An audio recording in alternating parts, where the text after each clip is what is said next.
الحمد لله وكفى وسلام على عباده الذين اصطفى أما بعد فأعوذ بالله من الشيطان الرجيم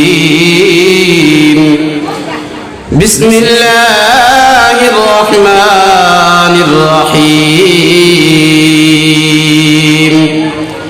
إن الذين قالوا ربنا الله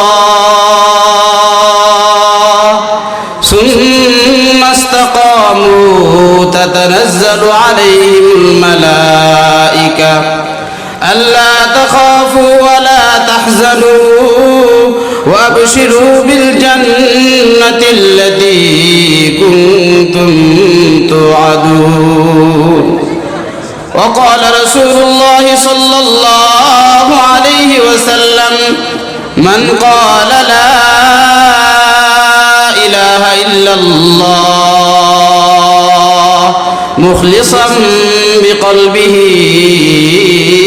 دخل الجنة أو كما قال عليه الصلاة والسلام সকলে দুরূদ শরীফ পড়ি আল্লাহুম্মা সাল্লি আলা মুহাম্মাদ ওয়া আলা আলি মুহাম্মাদ কামা সাল্লাইতা আলা ইব্রাহিম ওয়া আলা আলি ইব্রাহিম ইন্নাকা হামিদুম মাজিদ আল্লাহুম্মা বারিক আলা মুহাম্মাদ ওয়া আলা آل محمد كما باركت على إبراهيم وعلى آل إبراهيم إنك حميد مجيد পরাণগঞ্জ বাজার ব্যবসায়ীদের উদ্যোগ হাদিসের ভান্ডার থেকে ছোট্ট একটি হাদিস পাঠ করেছি বরকতের জন্য এরই আলোকে সংক্ষিপ্ত আলোচনা করব। আল্লাহ পাক রব্বুল আলামিন কোরআনে কারীমকে নাযিল করেছেন এই পুরা জাতিকে সংশোধন করার জন্য, পথ প্রদর্শনের জন্য। উলামায়ে কেরাম লিখেন আমাদের মুসলমানদের আসল বাড়ি, আসল ঠিকানা কোথায়? জান্নাতে। সবাই বলি কোথায়? জান্নাতে। ওই জান্নাতে যাওয়ার জন্য অনেক দূর পথ অতিক্রম করতে হবে। সেই পথটা অনেক অন্ধকার। সেই অন্ধকার পথে যেন আমরা আলো পাই, সে আলোর জন্য আল্লাহ কোরআন নাযিল করেছেন। বলেন না সুবহানাল্লাহ। কোরআন হলো একটা আলো, একটা টর্চ লাইটের মতো অন্ধকারে আলো দেখাবে। আমরা এই আলোর সাহায্যে আমরা জান্নাতে যাব। আমি আলোচনা শুরুর আগে উপস্থিত সকলের কাছে প্রশ্ন করতে চাই, জান্নাতে যাইতে চান কারা কারা? একটু হাতে দেখি। মাশাআল্লাহ, আল্লাহ হাত কবুল করেন, বলেন আমিন। আমি যে আয়াত পাঠ করেছি, আয়াতে কারিমার মাঝে আল্লাহ তাআলা মানুষকে জান্নাতে যাওয়ার পদ্ধতি শিখিয়েছেন। আল্লাহ পাক রব্বুল আলামিনের এই আয়াতে কারিমার মাঝে আল্লাহ স্পষ্ট বলেন, ইন্নাল্লাযীনা ক্বালু রাব্বুনাল্লাহ ইন্নাল্লাযীনা ক্বালু রাব্বুনাল্লাহ সুম্মা ইসতাকামু تتنزل عليهم الملائكة ألا تخافوا ولا تحزنوا وأبشروا بالجنة التي كنتم توعدون।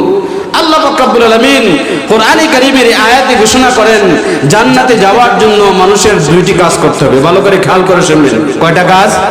সবাই বলেন কয়টি কাজ? দুইটি কাজ করতে হবে। দুইটি কাজ যারা করবে আল্লাহ পাক রব্বুল আলামিন তাদের জন্য জান্নাতের ব্যবস্থা রেখেছেন। বলেন না সুবহানাল্লাহ। অনেক মানুষ মনে করেন জান্নাত তো হুজুরদের জন্য, জান্নাত তো আলেমদের জন্য, জান্নাত তো হাফেজদের জন্য, জান্নাত তো মুহাদ্দিসের জন্য, জান্নাত তো ইমামের জন্য, জান্নাত তো খতিবের জন্য, জান্নাত তো এরকম আল্লাহওয়ালা যারা তাদের জন্য। কসম খোদার ভাড়া, জান্নাত হলো সাধারণ মানুষের জন্য। বলেন না সুবহানাল্লাহ। জান্নাতে যাওয়ার জন্য মাত্র দুই কাজ করতে হয়। এক নম্বর কাজ হলো জান্নাতে যাওয়ার সর্বপ্রথম শর্ত হলো আমাদের জবানে, আমাদের অন্তরে বিশ্বাস করতে হবে এবং স্বীকার করতে হবে যে আমাদের একমাত্র, কেবলমাত্র, শুধুমাত্র আমাদের রব হলো কে? আল্লাহ বলেন ইন্নাল্লাযীনা ক্বালু রাব্বুনাল্লাহ, যারা বলবে আমার রব হলো আল্লাহ, যারা বলবে আমার প্রভু হলো আল্লাহ, যারা বলবে আমার খালিক হলো আল্লাহ, যারা বলবে আমার মালিক হলো আল্লাহ, আল্লাহ পাক রব্বুল আলামিন আলামিনের ঘোষণা অনুযায়ী জান্নাতে যাওয়ার অর্ধেক কাজ সম্পন্ন হয়ে গেল। বলেন না সুবহানাল্লাহ। অর্ধেক কাজ সম্পন্ন হয়ে গেল। আমার কলবের মাঝে, আমার সিনার মাঝে, আমার অন্তরের মাঝে যদি বিশ্বাস থাকে যে আমার রব হলো আল্লাহ, আমার রব হলেন আল্লাহ, আমার খালিক হলেন আল্লাহ, তাহলে আমার দিলের মাঝে ঈমান চলে আসলো। আর ঈমানওয়ালা যারা, তারা কোনো না কোনো একদিন আল্লাহ তাআলা অবশ্যই অবশ্যই তাকে জান্নাত দান করবেন। বলেন না সুবহানাল্লাহ। এই কথা মুখে স্বীকার করা, জবানে স্বীকার করা, অন্তরে বিশ্বাস করা। এখন তো মুখে স্বীকার করা, অন্তরে বিশ্বাস করাতে কোনো বাধা নাই। আছে কোনো বাধা? কথা বলেন না কেন? কোনো বাধা আছে? এখন কোনো বাধা নাই। ইসলামের শুরু যুগের ইতিহাস পড়ে দেখুন, আল্লাহ তাআলাকে বিশ্বাস করত, আল্লাহকে রব বলে মানত, কিন্তু মুখে স্বীকার করতে পারতো না।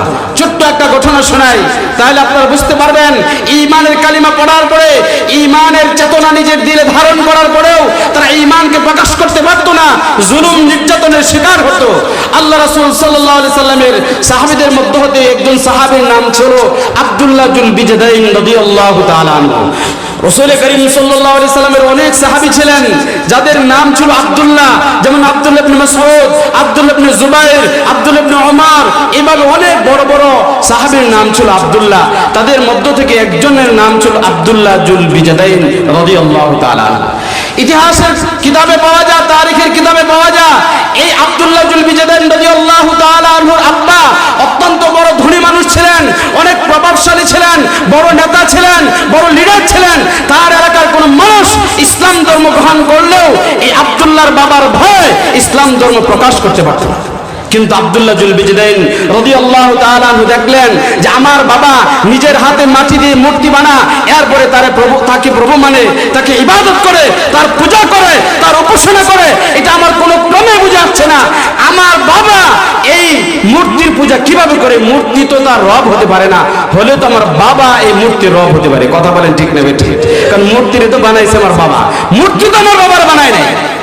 তাই তার মাথার মাঝে টেনশন আসলো, ব্যাপারটা কি, আসলে রহস্যটা কি, আমার বাবা মূর্তির পূজা কেন করে, আমাদের আসল রবকে এটা আমার চিনতে হবে, বুঝতে হবে। এই চিন্তায় তার রাত দিন ঘুম আসে না। তার কানে সংবাদ আসলো মক্কা থেকে হিজরত করে, ভ্রমণ করে মদিনাতুল মুনাওয়ারায় একজন মানুষ আগমন করেছে, যার নাম হলো মুহাম্মদ।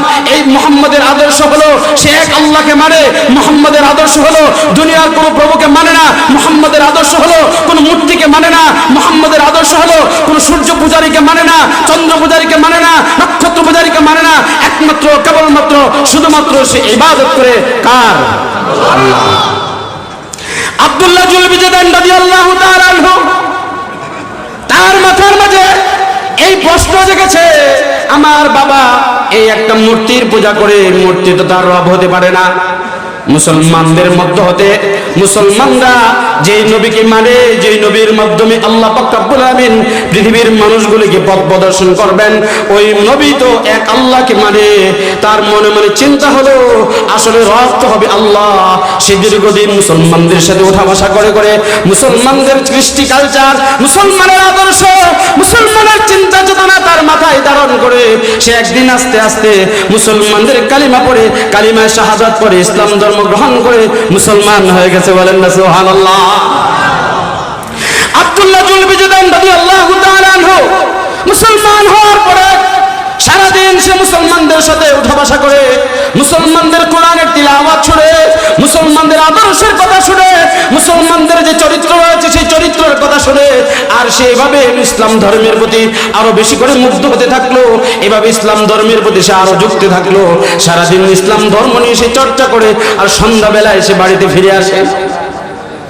বাবা চিন্তা করে দেখলো আমার সন্তান দৈনিক সে সারাদিন কোথায় যেন থাকে, সন্ধ্যাবেলায় বাড়ির দিকে আসে।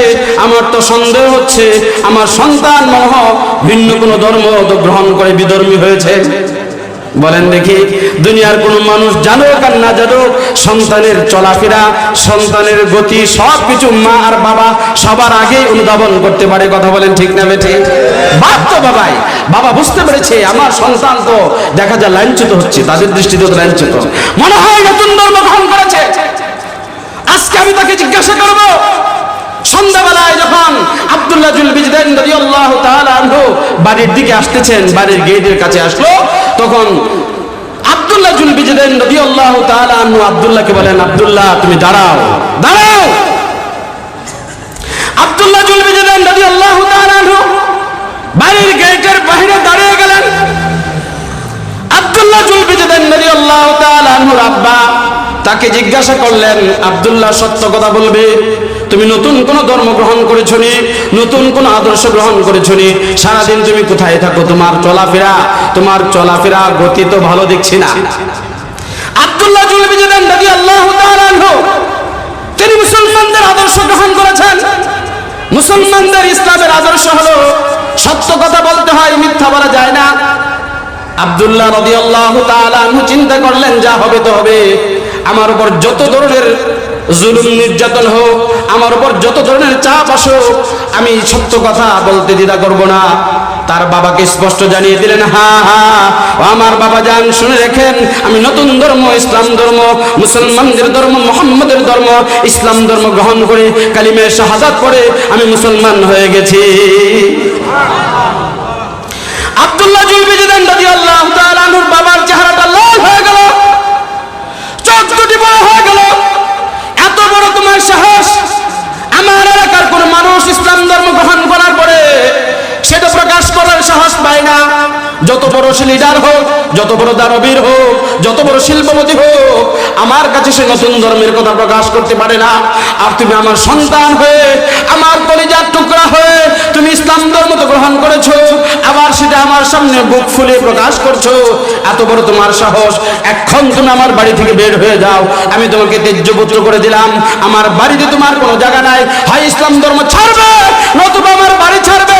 তোমার দুই সিদ্ধান্তের একটা গ্রহণ করতে হবে, ইসলাম ধর্ম ছাড়তে হবে, নতুবা আমার বাড়ি ছাড়তে হবে। আর আমার বাড়ি ছাড়লে আমার সম্পত্তি থেকেও তুমি বঞ্চিত হবে।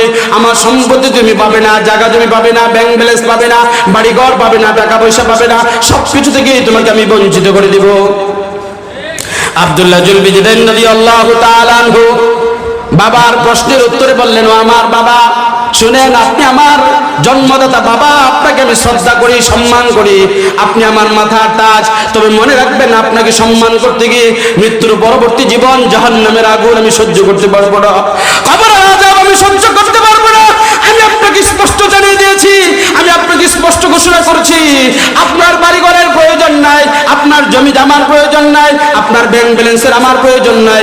আমি যেই নবীর মাধ্যমে ইসলাম ধর্ম গ্রহণ করেছি, আমি যেই নবীর ধর্ম ইসলাম ধর্ম গ্রহণ করেছি, ওই ইসলাম ধর্ম আমি কখনোই ছাড়বো না। আপনার সম্পত্তির আমার প্রয়োজন নাই, আপনার সম্পত্তি নিয়ে আপনি বসে থাকুন। আমি মুসলমানদের ধর্ম ইসলাম ধর্ম গ্রহণ করেছি, আমি আর এই ধর্ম ছাড়বো না। বলেন না সুবহানাল্লাহ। আব্দুল্লাহ জুল বিজদাইন রাদিয়াল্লাহু তাআলা আনহু কঠিন ইতিহাস যখন তার বাবাকে স্পষ্ট জানিয়ে দিলেন, আমি ইসলাম ধর্ম আর ছাড়বো না, আপনার সম্পত্তির প্রয়োজন নাই, তার মাথার মাঝে একটা টেনশন আসলো যে বাবাকে ছাড়া আমি কোনোদিন একটা রাত্রেও কাটাই নাই, যে মাকে ছাড়া আমি কোনোদিন বাড়ি ছেড়ে অন্য জায়গায় থাকি নাই, আজকে কোথায় যাব? যা হবে তো হবে, আমি ইসলাম ধর্ম গ্রহণ করেছি তো করেছি। সে উল্টো ঘুরে গেটের অপর প্রান্ত দিয়ে সে বাড়ি থেকে বের হয়ে যাচ্ছে একেবারে অজানা এক গন্তব্যে। যখন এক পা দু পা করে বাড়ির গেট পার হলো, পিছন থেকে বাবা আবার ডাক দেন, আব্দুল্লাহ দাঁড়াও, আব্দুল্লাহ দাঁড়াও। আব্দুল্লাহ জুল বিজদাইন রাদিয়াল্লাহু তাআলা আনহু মনে করেছেন, বাবা মনে হয় এবার বলবে, ও আমার আদরের সন্তান, কলিজার টুকরা, তোমাকে যা বলেছি রাগের মাথায় বলে ফেলেছি, আর যাও না, তোমাকে ছাড়া তো আমি ঘুমাইতে পারবো না। কোনোদিন এই বাবা তার সন্তানকে ছাড়া ঘুমায় না, কোনোদিন এই বাবা রাতের বেলায় সন্তানকে ছাড়া খানা খায় না। এত কলিজার টুকরা সন্তান, এই সন্তানের জন্য মনে হয় মায়া হয়েছে, সে মনে হয় বলবে যে দাঁড়াও, এসে যাও, যা হয়েছে তো হয়েছে। কিন্তু দৃশ্য দেখা গেল ভিন্ন, দৃশ্য দেখা গেল ভিন্ন। ও মুসলমান, একটু খেয়াল করুন, ইসলামের শত্রুরা মুসলমানদের প্রতি কত হিংসা রাখে, কত বিদ্বেষ রাখে, কত শত্রুতা রাখে।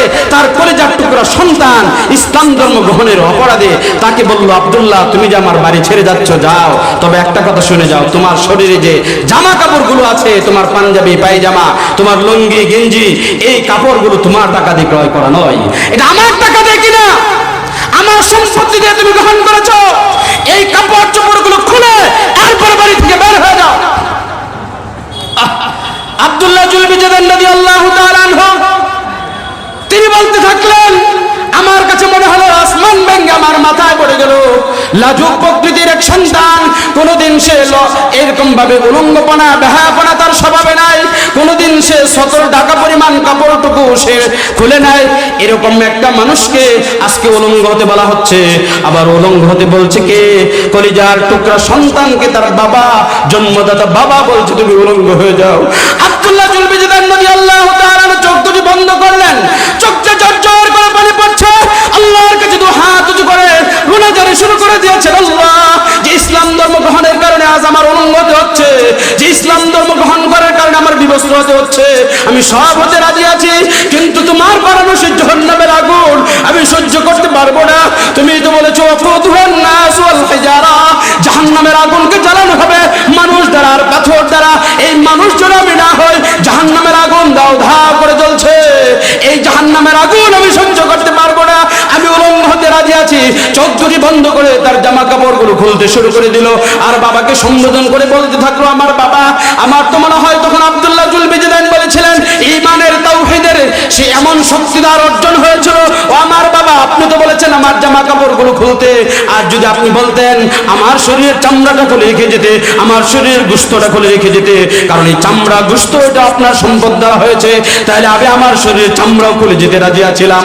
আপনার এটা সাধারণ একটা হুকুম। চোখ দুটি বন্ধ করে জামা কাপড়গুলো খুলে বাবার দিকে ফিকা দিয়ে উলঙ্গ হয়ে বিবস্ত্র হয়ে বাড়ি থেকে রওনা দিয়েছে। চোখ থেকে ঝরঝর করে পানি পড়ছে। কোথায় যাবে কোনো গন্তব্য জানা নাই, কোথায় যাবে তার ঠিকানা জানা নাই, কোথার তেমন কোনো বন্ধু বান্ধব নাই, বাবা ছাড়া মা ছাড়া কোনোদিন সে কোথাও থাকে নাই। কিন্তু সে ইসলামের জন্য সে ত্যাগ স্বীকার করে বিবস্ত্র হয়ে যখন গেট দিয়ে বের হচ্ছে, ভিতর থেকে মা তাকে দেখে কলিজার টুকরা সন্তান বিবস্ত্র।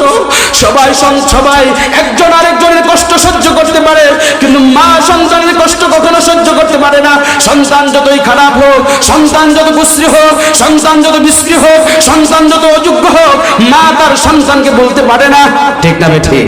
মা ভিতর দিকে তাকিয়ে দেখে আমার কলিজার টুকরা সন্তান বিবস্ত্র, শরীর উলঙ্গ, সে আর সহ্য করতে পারে না। কিন্তু সে জানে আব্দুল্লাহর বাবা এত রাগী, এত রাগী, এত রাগী, এখানে বেশি কিছু করা যাবে না, তাহলে আমাকে শুদ্ধ বাড়ি থেকে বের করে দিবে।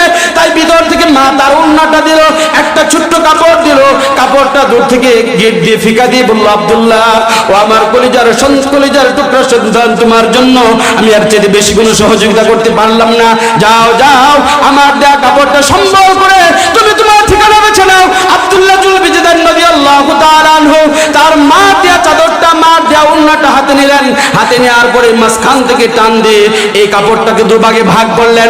একটা ভাগ কোমরের নিচে লঙ্গির মতো করে সতর ডাকলেন, আর একটা ভাগকে উপরে শরীরের ভিতরে জড়িয়ে দিলেন। এভাবে সতর ডেকে নিজের বাড়ি থেকে বের হচ্ছেন। কোথায় যাবে? মরুভূমির পথ, আরবের পথ, এত কঠিন পথ। যারা হজ করেছেন, উমরা করেছেন, যারা মধ্যপ্রাচ্যে ভ্রমণ করেছেন, তারা দেখেছেন সেই পথ এত কঠিন। দিনের বেলায় মানুষ একা একা যেতে ভয় করে, আবার সেটা জাহিলিয়াতের যুগ, বর্বরতার যুগ, ওই যুগে মানুষ একসাথে চলাফেরা করে, দিনের বেলা একা একই যায় না।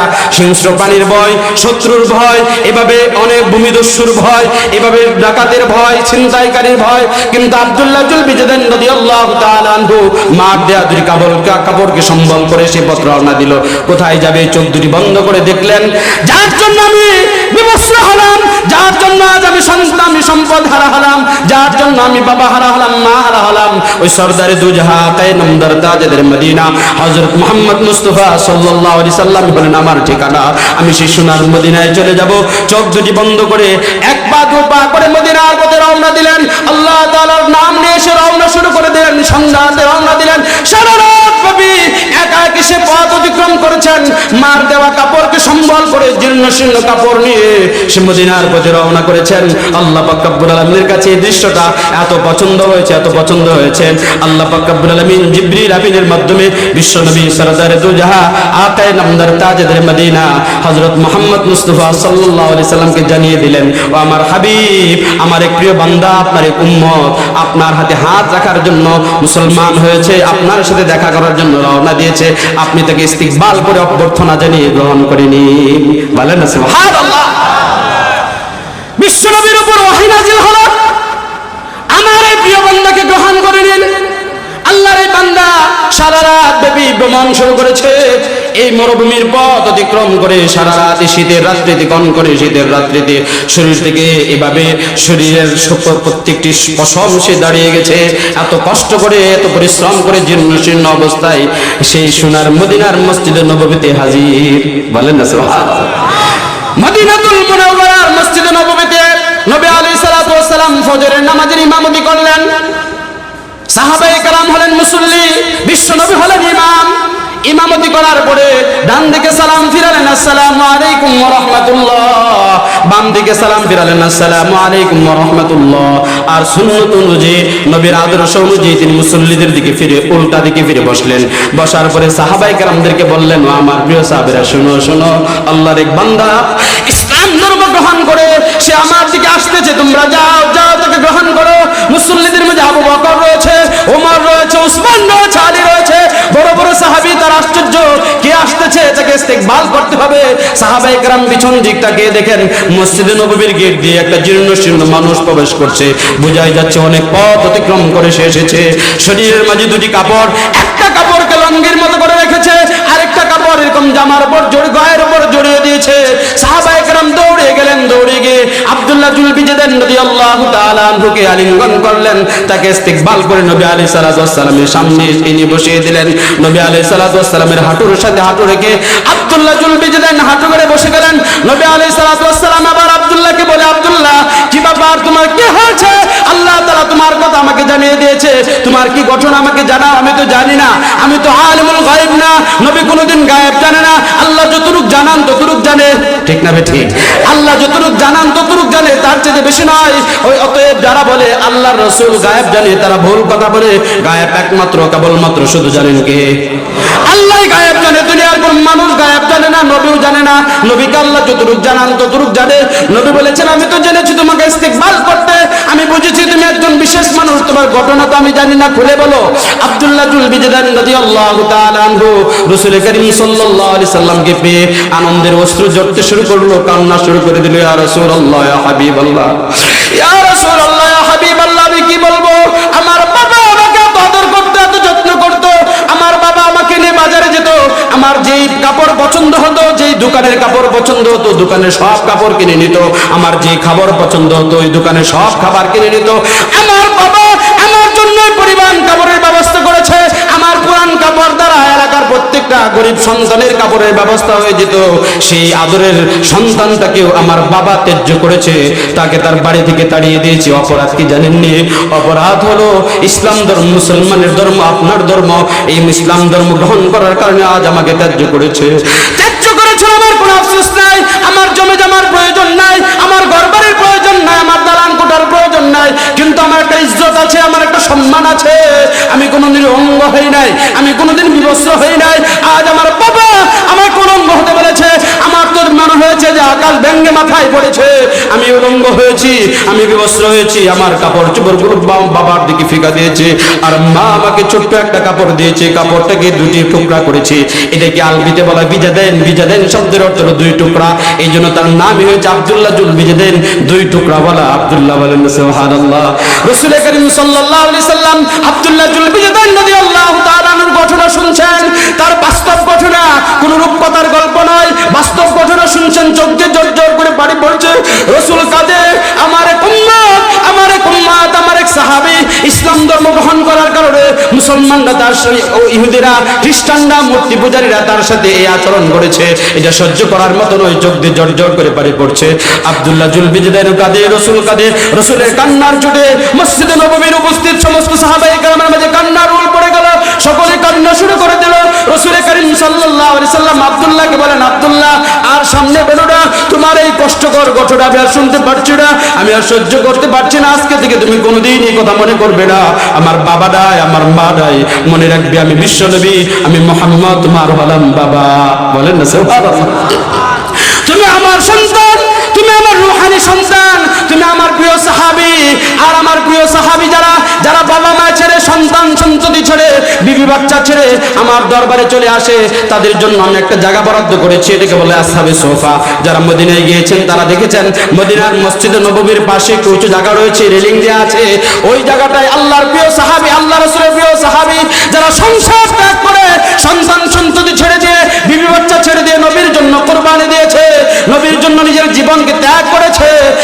জন্য আল্লাহ রাসূল সাল্লাল্লাহু আলাইহি সাল্লাম একটা জায়গা বরাদ্দ করেছেন।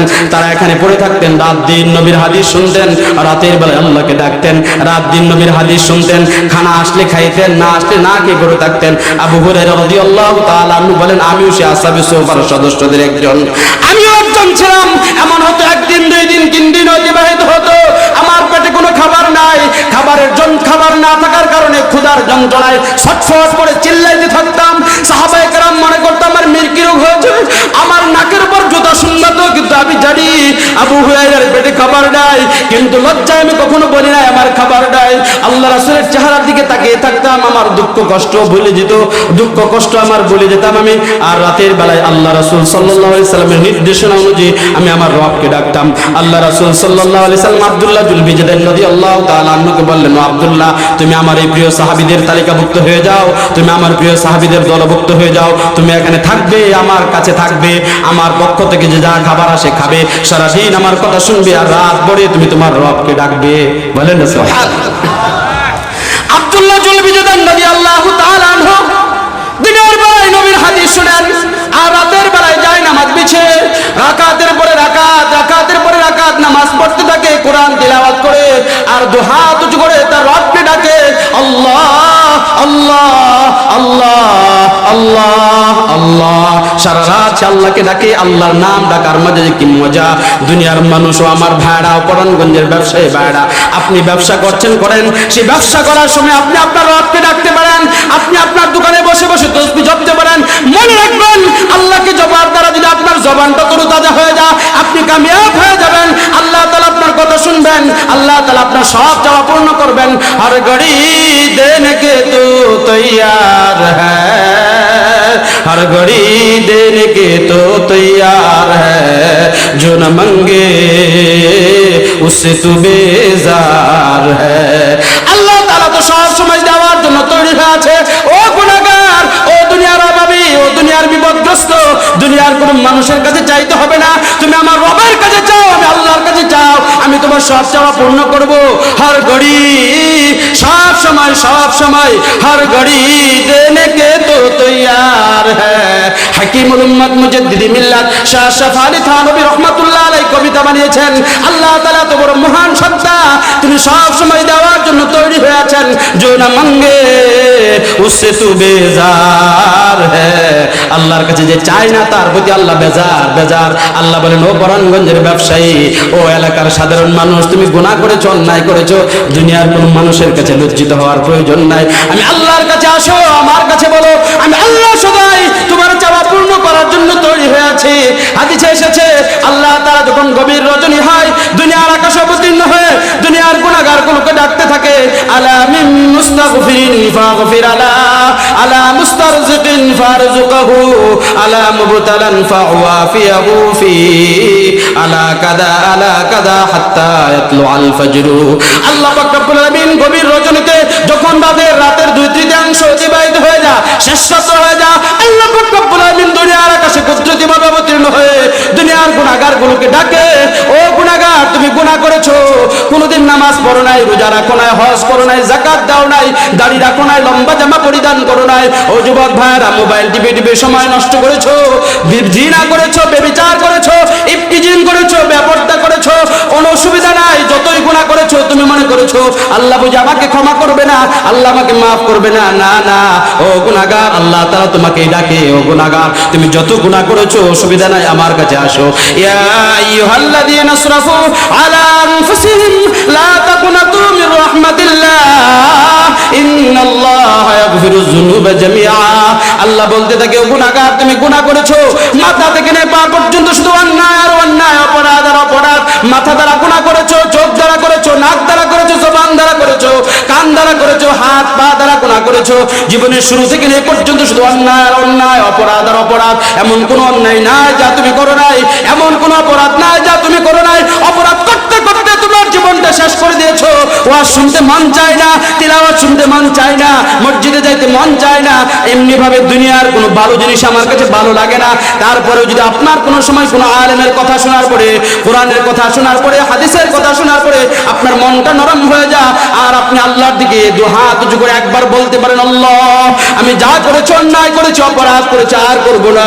আমি কোনোদিন নামাজ পড়ি নাই, রোজা রাখি নাই, 50, 60, 70 বছরের জীবনেতে কোনোদিন আমি আল্লাহ তাআলার দরবারে মাথাটাও নিচু করি নাই।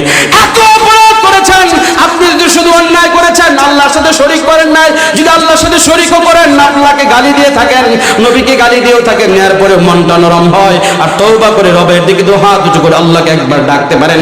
আল্লাহ বলেন, লা তাকনাতু মির রাহমাতিল্লাহ ইন্নাল্লাহা ইয়াগফিরুয যুনুবা জামিআ।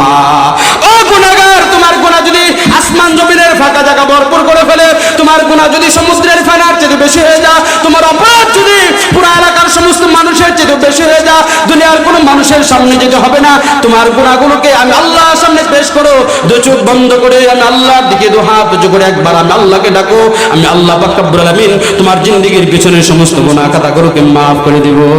বলেন না সুবহানাল্লাহ। তাহলে বোঝা গেল আল্লাহ তাআলা বান্দার চাওয়া পুরা করার জন্য সদাই প্রস্তুত। আব্দুল্লাহ জুলবিজদান রাদিয়াল্লাহু তাআলা আনহু রাতের বেলায়, সে রাতের বেলায় আল্লাহকে ডাকে, আল্লাহকে ডাকে, আল্লাহ ডাকার মাঝে যে সে মজা পেয়েছে, এই মজা এতদিন সে কোথাও পায় নাই। আল্লাহকে ডাকতে ডাকতে ডাকতে ডাকতে মাঝে মাঝে এমন হয় আল্লাহকে জুড়ে ডেকে ফের আল্লাহ আল্লাহ। বলেন না সবাই, আল্লাহ আল্লাহ আল্লাহ আল্লাহ আল্লাহ আল্লাহ আল্লাহ। এভাবে আল্লাহকে ডাকতে ডাকতে কোন সময় জোরে ডাক মারে আল্লাহ। একদিন হযরত ওমর ফারুক রাদিয়াল্লাহু তাআলা আনহু, অর্ধ জাহানের খলিফা, রাসূলের শ্বশুর, এই ওমর ইবনে ফারুক, ওমর ফারুক রাদিয়াল্লাহু তাআলা আনহু আব্দুল্লাহ জুলবিজদানকে বলছেন, আব্দুল্লাহ তুমি যে রাতের বেলায় জিকির করো, জিকিরটা একটু আস্তে করো, তোমার জিকিরের কারণে আসহাবে সুফার সদস্য যারা আছে তাদের ঘুমের ব্যাঘাত ঘটে, তাদের সমস্যা হয়, আস্তে জিকির করো। এই কথাটা কোন ক্রমে রাসূল করিম সাল্লাল্লাহু আলাইহি সাল্লামের কানে পৌঁছে গেল। রাসূল করিম সাল্লাল্লাহু আলাইহি সাল্লাম এত রাগান্বিত হলেন, এত রাগান্বিত হলেন, ওমর ফারুককে একটা ধমক দিলেন, ওমর সাবধান সাবধান, আব্দুল্লাহ জুলবিজদানকে আর তুমি বাধা দিবে না। আব্দুল্লাহ জুলবিজদান আল্লাহকে ডাকে, আল্লাহর প্রেমে সে পাগল, আল্লাহকে যখন ডাকে তার কোনো হুঁশ থাকে না, সে যেভাবে ইচ্ছে সেভাবে ডাকবে, তুমি আব্দুল্লাহকে কখনোই বাধা দিও না। বলেন না সুবহানাল্লাহ। ওমর ফারুক আশ্চর্য, এ কি সাহাবী, রাসূলের এত প্রিয় সাহাবী, তাকে বাধাও দেওয়া যায় না।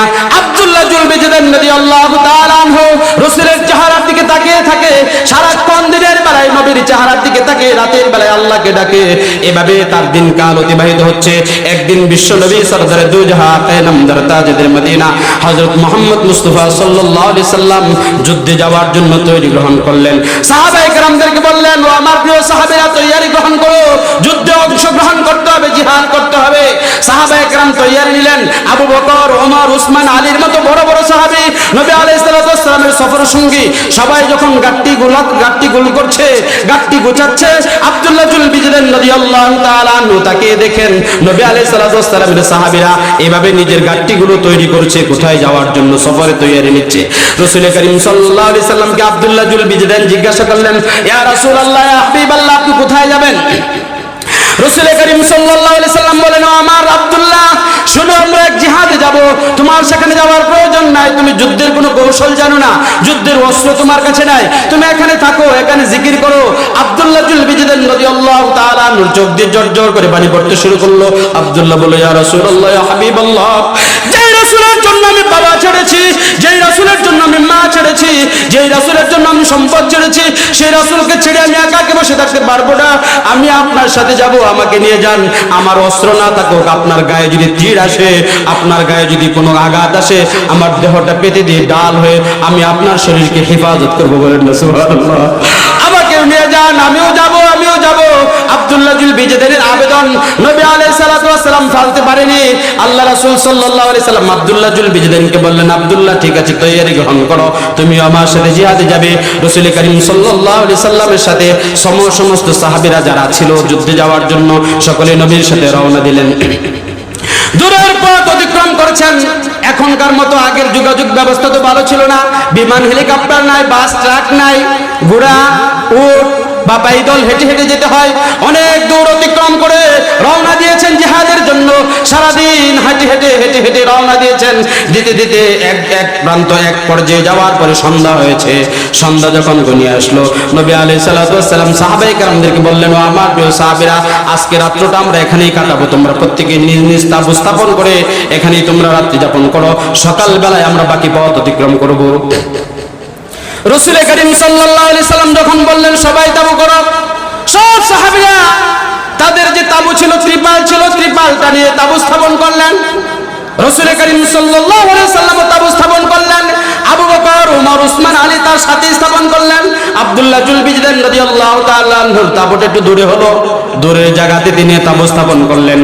তাবু স্থাপন করার পরে রাত্রে কিছু অংশ অতিক্রম করার পর রাতের 1/3 যখন অতিবাহিত হলো, বিশ্বনবী সরদারে দু জাহান আকায়ে নামদার তাজদার মদিনা হযরত মুহাম্মদ মুস্তাফা সাল্লাল্লাহু আলাইহি সাল্লামের কানে আওয়াজ আসলো, ইয়া রাসূলুল্লাহ, ইয়া হাবিবাল্লাহ, আপনার প্রিয় সাহাবী আব্দুল্লাহ জুল বিজদান রাদিয়াল্লাহু তাআলা আনহু অসুস্থ হয়েছেন, জ্বরে আক্রান্ত হয়েছে, চেহারা লাল টকটকে হয়ে গেছে, প্রচন্ড জ্বর, জ্বরে সে কাঁপতেছে। রাসূল করিম সাল্লাল্লাহু আলাইহি সাল্লাম শোনার সাথে সাথে আবু বকর ওমরকে বলেন, আবু বকর, ওমর, চলো আমার সাথে, আমার প্রিয় সাহাবী আব্দুল্লাহ অসুস্থ, আমি তার সাথে দেখা করতে যাব। রাসূল করিম সাল্লাল্লাহু আলাইহি সাল্লামের সাথে আবু বকর, ওমর রওনা দিলেন। নবী আলাইহিস সালাতু ওয়াস সালাম তার তাবু থেকে হেঁটে হেঁটে আব্দুল্লাহ জুল বিজদান রাদিয়াল্লাহু তাআলা আনহুর তাবু থেকে হাজির হলেন।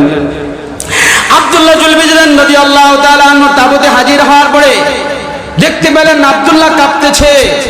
নবী আলাইহিস সালাতু ওয়াস সালাম তাবুর মুখে গিয়ে সালাম দিলেন, আসসালামু আলাইকুম ওয়া রাহমাতুল্লাহ। আব্দুল্লাহ জুল বিজদান চমকে গেলেন, তাকিয়ে দেখেন দু জাহানের সরদার, দু জাহানের সরদার সাইয়্যিদুল কাউনাইন খাতামুন নবীন বিশ্ব নবী হযরত মুহাম্মদ মুস্তাফা সাল্লাল্লাহু আলাইহি সাল্লাম আমার তাবুতে হাজির। চমকে গেলেন। নবী আলাইহিস সালাতু ওয়াস সালাম আব্দুল্লাহর কাছে গেলেন, যাওয়ার পরে আব্দুল্লাহ জুল বিজদান রাদিয়াল্লাহু তাআলা আনহুর মাথাটা হাতে নিলেন, হাতে নেওয়ার পরে তার কোলের উপর রাখলেন, রাখার পরে আবার আব্দুল্লাহর দিকে তাকিয়ে জিজ্ঞাসা করছেন, আব্দুল্লাহ, তোমার নাকি জ্বর হয়েছে, তোমার শরীর খারাপ, এখন কেমন লাগছে একটু বলো।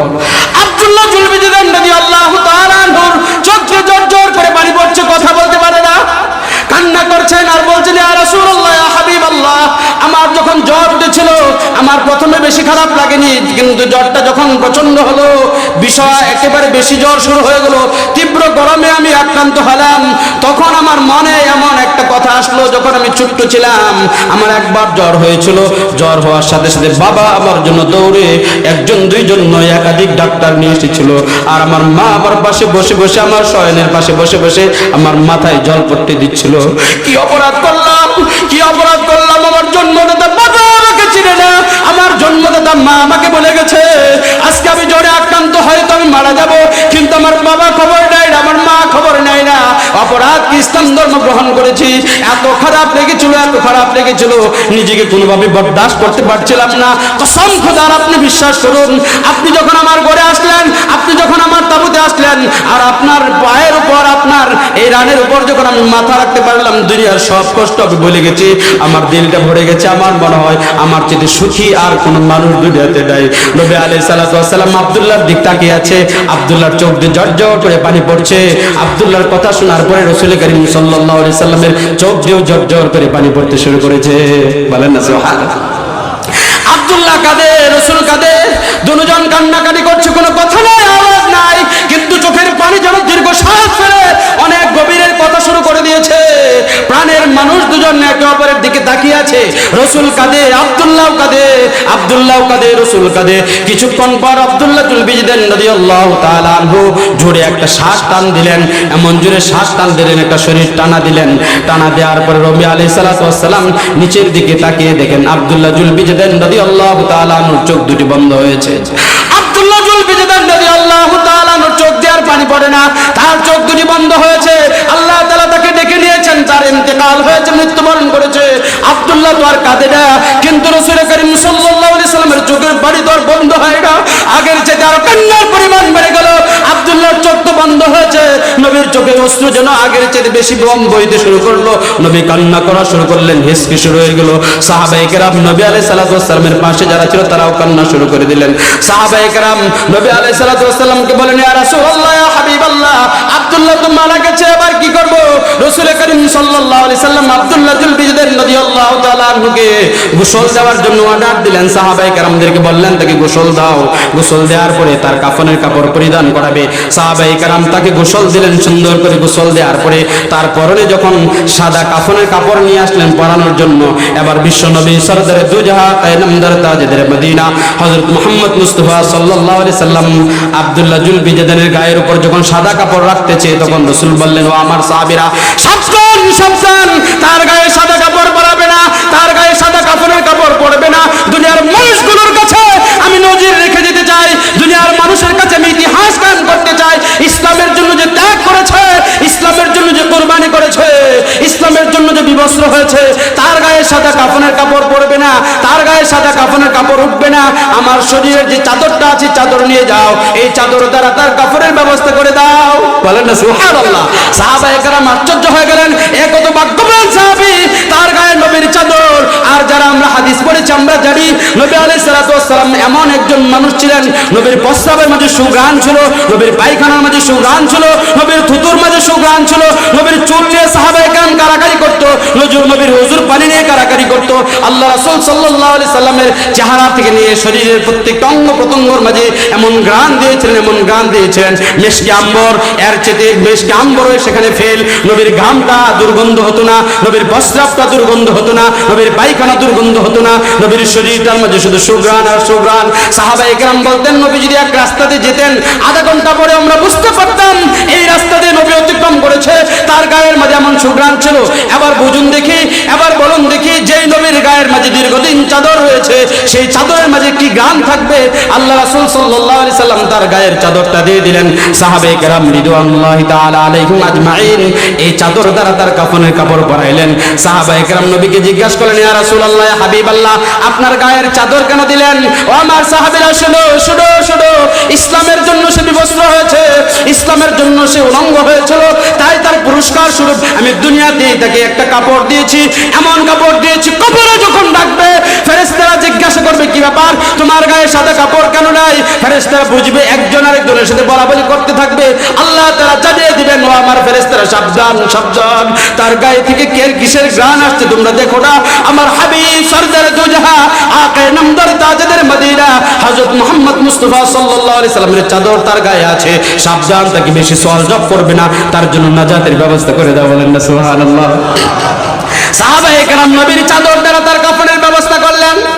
নবীর চাদর দ্বারা তার কাফনের ব্যবস্থা করার পরে এবার জানাজার নামাজের পালা। সাহাবায়ে কেরাম সকলে সারিবদ্ধ হয়ে দাঁড়িয়ে গেলেন। জানাজার নামাজ হবে, জানাজার নামাজের ইমামতি কে করবে? সকলেই তাকিয়ে আছে, কে ইমামতি করবে?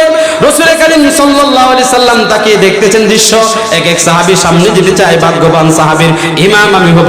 নবী আলাইহিস সালাতু ওয়াস সালাম ঘোষণা করলেন, সাবধান, তোমরা কেউ এই আমার প্রিয় সাহাবী আব্দুল্লাহর জানাজার ইমাম হবে না, আমি বিশ্বনবী স্বয়ং তার জানাজার নামাজের ইমামতি করব। আমি ইমামতি করব। জানাজার নামাজ মানেই হলো দোয়া, আল্লাহুম্মা গফির লি হাইয়িনা ওয়া মাইয়িতিনা ওয়া শাহিদিনা ওয়া গায়বিনা ওয়া সগীরিনা ওয়া কাবীরিনা ওয়া যাকারিনা ওয়া উনসানা, আল্লাহুম্মা মান আহইতাহু মিন্না ফাহইহি আলাল ইসলাম ওয়া মান তাওয়াফাইতাহু মিন্না ফাতাওয়াফাহু আলাল ঈমান। জানাজার নামাজ মানেই হলো দোয়া, আল্লাহর কাছে দোয়া করা হয়, আল্লাহ তোমার এই বান্দাকে তোমার কাছে সুপুর্দ করে দিলাম, আল্লাহ গো তার জীবনের গুনাহ খাতাগুলো maaf করে দাও, তার অপরাধগুলো মোচন করে দাও, তার জন্য জান্নাতের ফয়সালা করে দাও, তার উসিলায় জীবনে তার উসিলায় যারা জিন্দা আছে, জীবিত আছে, তাদেরকে maaf করে দাও, এই দোয়া করা হয়। এবার বলুন দেখি, বিশ্বনবী স্বয়ং যার জন্য দোয়া করবেন, সেই দোয়া আল্লাহ কবুল করবেন না করবেন না? আল্লাহ রাসূল নিজে দোয়া শুরু করে দিলেন। সাহাবায়ে কেরাম পিছনে দাঁড়িয়ে আমিন বললেন। সমস্ত সাহাবায়ে কেরাম দাঁড়িয়ে বিশ্বনবী সরদারে দুজাহা আকায়ে নামদার তাজেদের মদিনা হযরত মুহাম্মদ মুস্তাফা সাল্লাল্লাহু আলাইহি সাল্লামের মুসল্লি হলেন।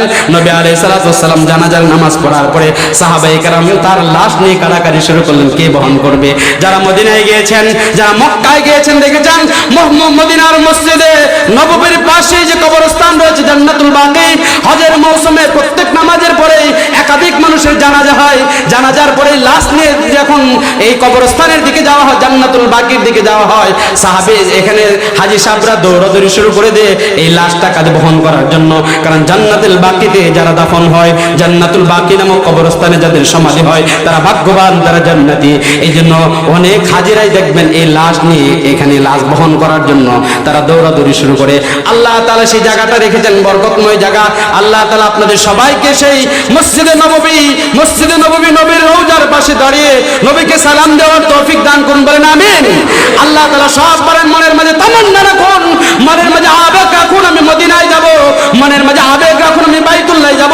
কসম খোদার, বাইতুল্লাহ যাওয়ার জন্য টাকা লাগে না, বাইতুল্লাহ যাওয়ার জন্য পয়সা লাগে না, বাইতুল্লাহ যাওয়ার জন্য ধন সম্পদ লাগে না, বাইতুল্লাহ যাওয়ার জন্য লাগে শুধু আবেগ আবেগ আবেগ। আপনি আবেগ তৈরি করুন, আল্লাহর কাছে বলুন, আল্লাহ আমি তোমার ঘরে হাজিরা দিতে চাই। লাব্বাইক আল্লাহুম্মা লাব্বাইক, লাব্বাইক লা শারীকা লাক লাব্বাইক, ইন্নাল হামদা ওয়ান নি'মাতা লাকা ওয়াল মুলক লা শারীকা লাক। এই হাজিরা দিতে চাই, আল্লাহ গো তুমি আমাকে কবুল করো। দেখবেন আল্লাহ তাআলার প্রতি আপনার যত বিশ্বাস থাকবে, আল্লাহর প্রতি যত বেশি আপনার আবেগ থাকবে, আল্লাহর ঘর বাইতুল্লাহর প্রতি যত আপনার বেশি টান থাকবে, আল্লাহ আপনার তত দ্রুত আপনাকে সেই বাইতুল্লাহর জন্য কবুল করবেন। আর বাইতুল্লাহর দিকে যারা যায় তারা তো ভাগ্যবান। ওলামায়ে কেরাম লিখেন, বাইতুল্লাহর যে কালো গিলাফে আবৃত আল্লাহর ঘরটা রয়েছে, এই ঘরের দিকে তাকিয়ে যখন কোনো মানুষ প্রথমবার বাইতুল্লাহর দিকে তাকানোর সাথে সাথে আল্লাহ তাআলা তার জীবনের গুনাহগুলো মাফ করে দেন, বলেন সুবহানাল্লাহ। দু চোখ যারা দেখেছি, কত দাড়ি ছাড়া মানুষ, কত প্যান্ট শার্ট পরা মানুষ বাইতুল্লাহর দিকে তাকিয়ে আছে, আর চোখ দিয়ে জর্জর করে পানি পড়ছে, চোখ দিয়ে জর্জর করে পানি পড়ছে। এই মানুষটার মাঝে হয়তো কোনো আমল নাই, এই মানুষের জীবনে হয়তো কোনো তেমন কোনো নেক আমল নাই, কিন্তু বাইতুল্লাহকে দেখে কোনো গুনাহগার তার চোখের পানি রাখতে পারে না। আল্লাহ তাআলা ঘরের মাঝে এমন এক আকর্ষণ রেখেছেন, উলামায়ে কেরাম লিখেন সারা বিশ্বের যত রহমত আল্লাহ তাআলা বাইতুল্লাহর ছাদ হয়ে সারা দেশে ছড়িয়ে দেন। এই বাইতুল্লাহর মাঝে একটা নূর রয়েছে, একটা আলো রয়েছে। হাদিসের মাঝে এসেছে এই বাইতুল্লাহ যেটা রয়েছে, এই বাইতুল্লাহর উপর দিয়ে একটা পাখিও ক্রস করতে পারে না, বলেন না সুবহানাল্লাহ। বাইতুল্লাহর চতুর্দিকে অনেক পাখি দেখেছি আমরা, তোয়াফ করে, এটা ভাগ্যবান। তবে মাঝে মাঝে ক্রস করে যারা, হাদিসে এসেছে এই ক্রস যারা করে বাইতুল্লাহর উপর দিয়ে তাদের কোনো না কোনো সমস্যা আছে, হয়তো হাত ভাঙ্গা, পা ভাঙ্গা, চোখের সমস্যা। আর যার যে সমস্যা আছে বাইতুল্লাহর উপর দিয়ে যাওয়ার পরেই আল্লাহ পাক রব্বুল আলামিন সাথে সাথে ওই পাখিটাকে সুস্থ করে দেন, বলেন না সুবহানাল্লাহ। আল্লাহ তাআলা সেই বাইতুল্লাহর মাঝে একটা আকর্ষণ রেখেছেন। বাইতুল্লাহটা আল্লাহ তাআলা এমন ভাবে তৈরি করেছেন, বাইতুল্লাহর চতুর্দিকে যে ভবন রয়েছে মসজিদে হারাম, এই মসজিদে হারামের মাঝে যদি কোনো মানুষ এক রাকাত নামাজ আদায় করে, আল্লাহ পাক রব্বুল আলামিন এই জায়গা ছাড়া পৃথিবীর অন্য যে কোনো জায়গায় 1,00,000 রাকাত নামাজ আদায় করলে যে সওয়াব হতো তার চেয়ে বেশি সওয়াব আল্লাহ তার আমলনামার মাঝে দান করে দেন, বলেন না সুবহানাল্লাহ। কে কে বাইতুল্লাহ যাইতে চান দেখি একটু হাতটা। আল্লাহ তুমি তোমার বান্দাদের হাত কবুল করো, তারা বাইতুল্লাহ যাইতে চান, আল্লাহ তাদের আবেগকে কবুল করো, বলেন আমিন।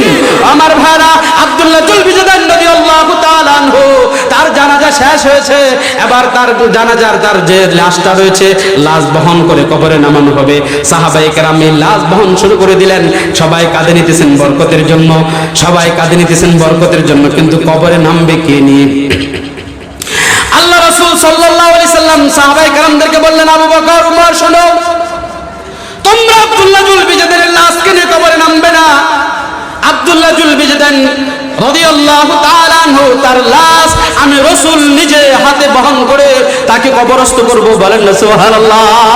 আল্লাহ রাসূল সাল্লাল্লাহু আলাইহি সাল্লাম নিজের লাশ বহন করছেন। কি ভাগ্যবান সাহাবী! ও বনাঙ্গনবাসী, খেয়াল করুন, আল্লাহর জন্য একটু ত্যাগ স্বীকার করেছে, উলঙ্গ হয়েছে, বিবস্ত্র হয়েছে। আল্লাহ তাকে দুনিয়াতে এত সম্মান দিয়েছেন, দুনিয়াতে তাকে এত শান্তি দিয়েছেন, দুনিয়াতে তাকে এত ইজ্জত দিয়েছেন, দুনিয়ার কোন মানুষ ইজ্জত কামাতে পারে না।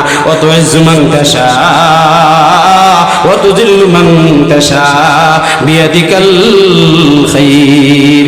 আল্লাহ তুমি তো ক্ষমতাদার, মুহূর্তের মাঝে কোনো মানুষকে ইজ্জত দিতে পারো, আবার মুহূর্তের মাঝে কোনো মানুষকে বেইজ্জতি করতে পারো, ঠিক না বেঠিক?